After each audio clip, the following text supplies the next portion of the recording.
you join me on yet another cold, dark, wet, windy morning. It is pretty grim out here, but what is more grim is missing out on a PB because you measured the course too short. Every Saturday I see people run Parkrun but measure the 5k route as 4.99, 4.98k and so on. Some of those people have got 5k PBs, but Strava won't recognise that because they didn't clock the 5k distance. This can happen for a variety of reasons, but GPS issues are the main culprit.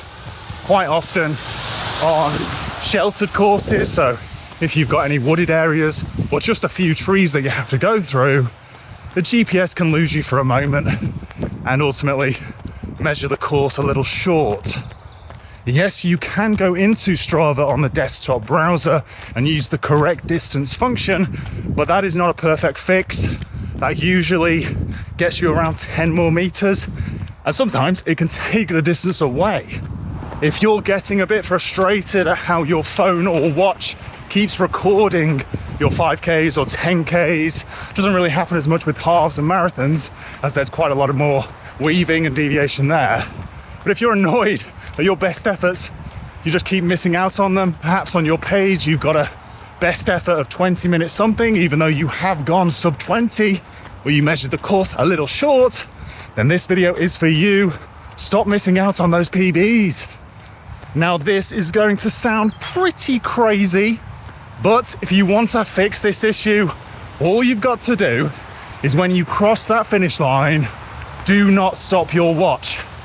Get out of the habit of immediately pressing that button and stopping your run.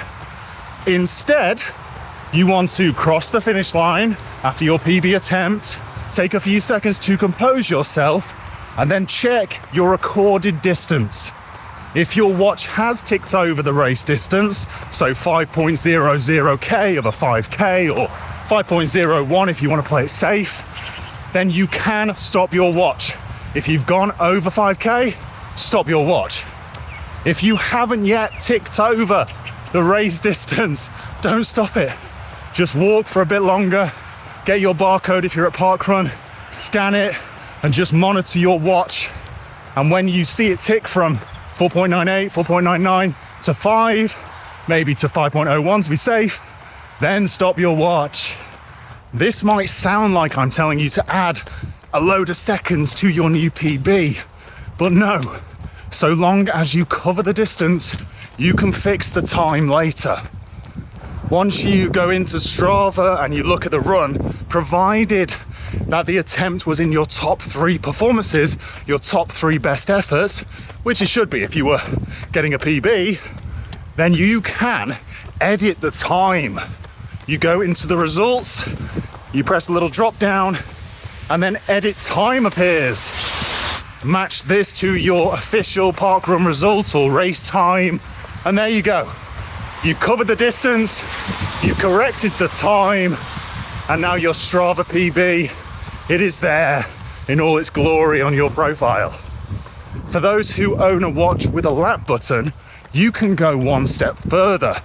By hitting the lap button as you cross the finish line, you can then subtract the final lap, where you're making up the distance, you're walking, etc. You can subtract that and work out your race time. So if you're worried that you just won't know your result until 11, 12 o'clock on a Saturday or when Sunday race results come through, you can lap your watch and just tally up the laps that matter. And yeah, this actually saved my own sub 20 attempt.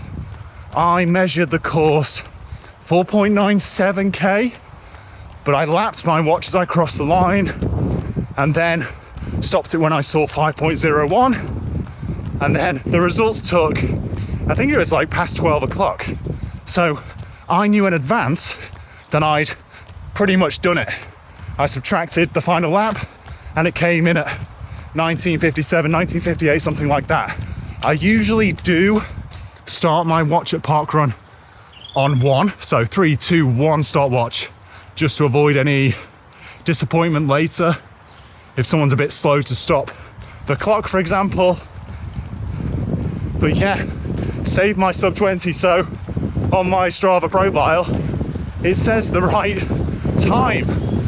If it didn't say that 1957, it would still say 2028, which would suck. The main takeaway from this video is if you're going for a PB and you want it to be reflected on Strava, make sure you complete the race distance. Cover the full distance on your watch, on your phone, and then as long as it's a top 3 best effort, you can correct the time later.